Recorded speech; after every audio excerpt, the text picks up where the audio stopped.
Hello everybody and welcome to the Sustainable Consumption Teaching Series. My name is Henrike and I'm Professor of Social Geography and Sustainability Research at LMU Munich in Germany. My research covers different social and environmental aspects of consumption in households and also in large organizations. I'm particularly interested in mobility as a form of consumption. One could call it the consumption of distance, and its impacts on society and the environment. In this video I'd like to talk about changes in mobility practices across the life course, including how different life events influence people's choice of mode of transport or, for example, their commuting habits. I will focus in particular on the influence of life events on mobility, such as the transition from education to employment or the arrival of a child in the household and many other related life events. So why do we need to discuss mobility in a series of teaching videos on sustainable consumption? Mobility represents an important form of resource use in modern societies that creates big sustainability challenges. First of all, the transport sector continues to be a major source of greenhouse gases and other forms of air pollution. For example, air quality measures taken in the city of Munich over the past number of years have shown the polluting effects of car use along many main roads. Some of you may have also seen images of megacities in Asia or South America that struggle with transport-related air pollution. Second, infrastructure to facilitate mobility uses significant amounts of land, in particular in densely populated urban areas. Here we can think about how car parking, for example, uses up a lot of space in many of our cities. Finally, it's also important to mention the increasing use of non-active motorized transport options. And these have been shown to contribute to health problems in our societies, such as obesity caused by a lack of exercise. They also contribute to noise pollution in cities, which can have very significant negative health effects. So how can we better understand why people adopt particular mobility practices and modes of transport, and what could possibly be done to make these practices more sustainable? First of all, it seems important to stress that mobility practices such as commuting by car or cycling to work don't depend solely on individuals making choices. Instead, being mobile is an inherently social activity that reflects a wide range of social, political and infrastructural conditions.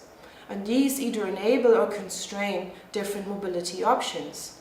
So for example, being able to drive around a city like Munich today reflects a series of decisions made in the past to facilitate the use of cars. So you can think about the reconstruction of the city post-World War II to facilitate car use and other modes of transport, construction of roads, a very important aspect of this reconstruction effort, or parking spaces that have been created since. Moreover, many countries have more or less elaborate rules and regulations concerning the use of transport infrastructure. So you can think about the rules of the road, for example, that regulate how people basically drive around their city. Secondly, we can observe how societies encourage particular forms of mobility. So that's basically the acquisition of certain skills and know-how that is needed to use a specific mode of transport. This is sometimes referred to in the context of mobility socialization, so this acquisition of skills and know-how. For example, most young people in Europe are able to take a driving test and get a driving license when they reach their late teenage years. This provides them with the necessary skills to drive a car, as well as the knowledge needed to participate in a car-based mobility system. In contrast, few official programs exist in Germany, for example, and also in other countries, that teach children and young people how to walk or cycle in a safe manner or use public transport. Third, mobility socialization needs to be viewed as a lifelong process. Of course, childhood is a particularly important phase where people become exposed to and adopt different mobility practices. So we could ask, for example, whether children being driven everywhere by their parents to school, to their sports activities, etc., will have a lasting effect on their mobility practices as adults. However, other life stages also matter greatly. For example, we currently see a very significant uptake of electric bikes by different social groups, including older people. And of course, this also influences how we view mobility in society, the kinds of norms that relate to mobility options.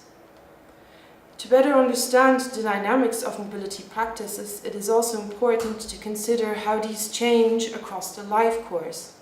So important life events can fundamentally alter how people organize their everyday lives. For example, a change in one's workplace location can interrupt established commuting practices. Similarly, changes in household size, such as the arrival or departure of children, can radically alter how parents move around, what modes of transport they use, or how much time they need to spend to move themselves and their children. 3 points are important in relation to the role of life events.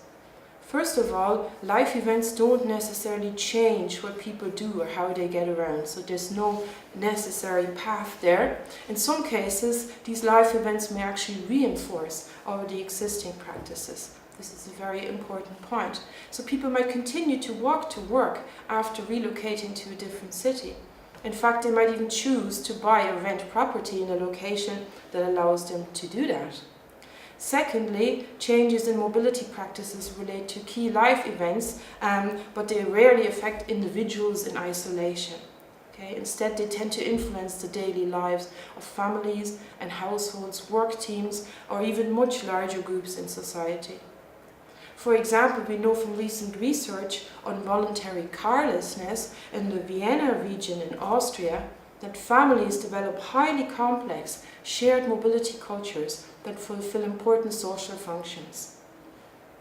Third, the timing of life events always reflects wider societal conditions, including policies that regulate aspects of the life course, such as basically entry age when you go to school or university. So life events may also coincide with huge changes in material conditions in society. So the transition from school or university to paid employment is a very significant one here, and this might coincide with a very significant increase in a person's disposable income. And this might then in turn lead them to purchase a car. We still have very limited knowledge about the role of life events in shaping mobility practices. More social science work is urgently needed to close these knowledge gaps. Also, it seems important to challenge commonly held views that the dominance of certain modes of transport, such as the car, cannot be changed. Studying life events and their impact on people's mobility practices shows how people often make significant changes throughout their lives. Life events could thus be viewed as windows of opportunity for sustainable mobility initiatives. So could a better understanding of changes in mobility practices in response to life events help to improve the sustainability of our transport systems?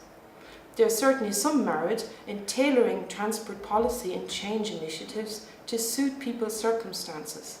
For example, the city of Munich provides people who recently moved to the city with a mobility starter pack that introduces them to different transport options. They can also get a free ticket to try out public transport for a week. So overall, we can conclude there's a very strong connection between life events and mobility practices. It is certainly a big sustainability challenge at trying to understand these connections and to potentially use our understanding to influence transport policy.